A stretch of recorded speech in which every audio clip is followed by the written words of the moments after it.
Fianna Fáil is conducting a review into its handling of the presidential campaign, but it's missing one key person. Jim Gavin, the man the party leadership pushed as its preferred candidate, but who later withdrew his name from the race, will not be interviewed.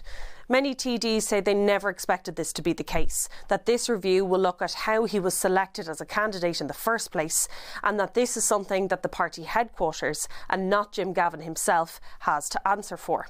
But there is frustration too that this report will be missing a key voice and just give the party leadership side of the story.